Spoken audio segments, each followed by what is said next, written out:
Young men were facing a difficult choice. Become a soldier, which meant maybe killing or being killed abroad, or avoid the war and face ostracism from people who felt it was every man's patriotic duty to defend his country. They're not men, as far as I'm concerned. Well, I don't like the war, but I think there's nothing really that we can do about it except go over there and fight.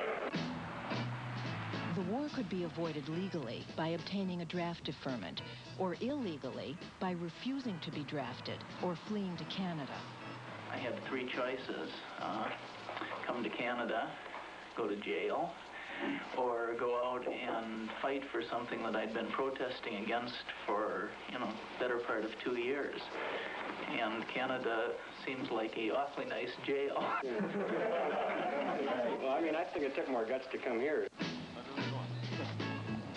The price of illegal draft evasion was high, several years in jail if you were caught. Nevertheless, a growing minority of young men opposed the war strongly enough to take that risk. You don't own me. You don't control my life. I'll decide. That's what America's about. I get to decide whether I go or don't go. And they say, no, no, no, you got to go. And you'll do this and this and this. And you say, no, no, I still won't. You don't understand. I don't believe in your rules. I don't believe in your rules. I won't obey your rules. Hell no, we won't go. Hell no, we won't go. Hell no, we won't go. Draft board offices around the country, where hundreds of thousands were being marched through Army physicals, became the new focal point for protest. You don't have to go. Please don't go. You can join our ranks. You don't have to go. Please don't go. Say no. You don't have to go. You don't have to go. You don't have to go. Anybody denies me my right to get up here and get literature that is offered by the United States government because I want it. I want it. You don't have to push I'm the American public, Buster. That's the American public, all right. You better believe in it. And what I believe in fighting for. I'm standing here like a bunch of uncouth, miserable-looking barbarians.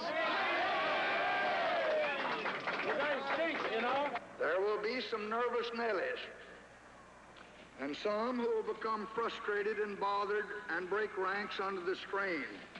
And some will turn on their leaders and on their country and on our own fighting men. There will be times of trial and tension in the days ahead that will exact the best that is in all of us. We do not seek to enlarge this war, but we shall not run out of it.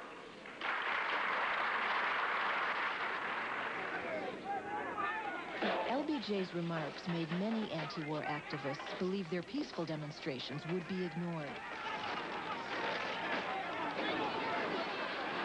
Some frustrated students decided the time had come to move from protests to active resistance. I believe that it's now time for new tactics in the anti-war movement to mobilize all the support we can against the war. It's come to this. There's nothing else to do. The picketing and all of that, which just wasn't working. It's time for confrontation. Relatively few protesters openly defied the law by burning their draft cards or disrupting the operation of draft induction centers. But it was these people who captured the attention of the country. Good evening, Jerry Dunphy with tonight's big news in color. Thousands of anti-draft militants went on a hit-and-run rampage today in an all-out drive to shut down the military induction center in Oakland. Sections of downtown Oakland were paralyzed for 3 hours, and 1,000 police were needed to restore order. But in the end, the mass civil disobedience failed. The buses were delayed, but not turned away. And KNXT correspondent Rick Davis reports.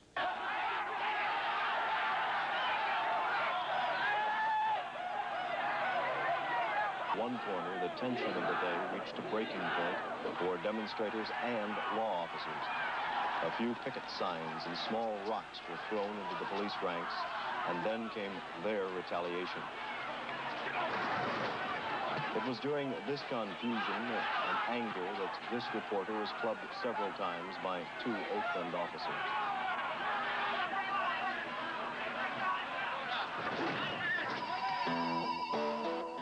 Opposition to the war existed across all ages, all classes, and all races.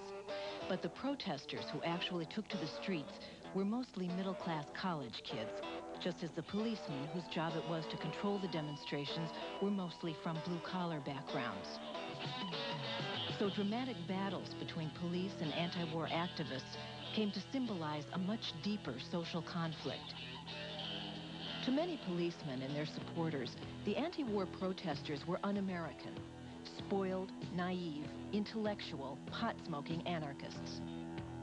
On the other hand, many protesters and their supporters saw the police as beer-bellied stormtroopers, living symbols of how ignorant and authoritarian America had become. The police live by simple ideas, us and them. We're the good guys, they're the bad guys. Whatever we do is okay. They take a very simplistic view of the world, very conservative. The myths are constantly being reinforced. So how do they feel about they felt it's just they're assholes and we're the heroes. Until the 60s, few of these policemen had ever faced a political protest. Their training had taught them how to use force in crowd control, not how to avoid violence. Most policemen behaved professionally in a difficult and highly visible job, but a significant few let their emotions get the better of them. I remember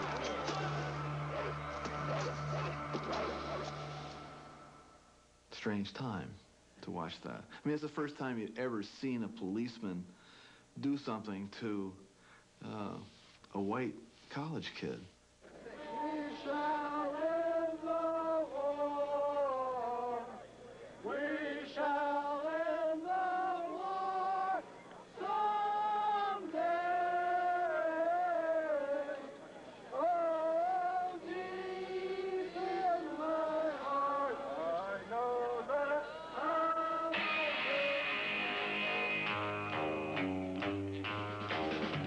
Attempts to destroy the protests with force backfired. Time sets us in motion, can't you see? For every young demonstrator tear-gassed or billy-clubbed, 1,000 more, shocked by how the riot squads were treating people just like themselves, took to the streets in radical defiance of the war. And I'd wait for a while.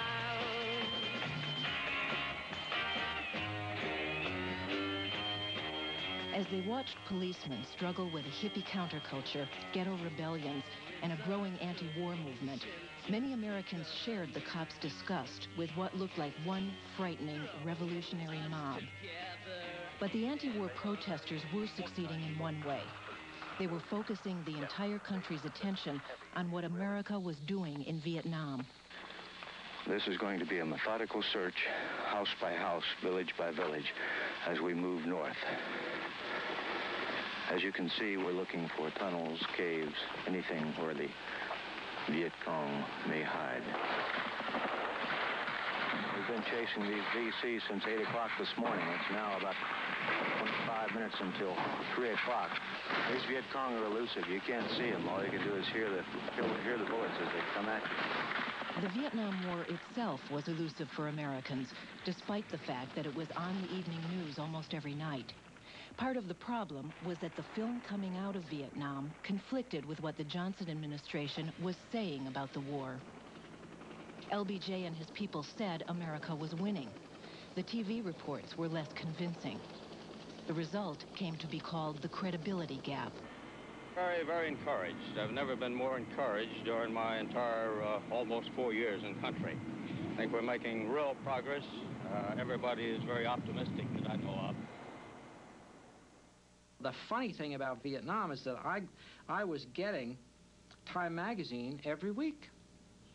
It came in the mail. I could read about my war even as I sat in the middle of it. And I would read about what Lyndon Johnson would say and what McNamara would say and what Rusk would say. And I could look around and see that, I don't know what war they're talking about, but that's not what's going on here.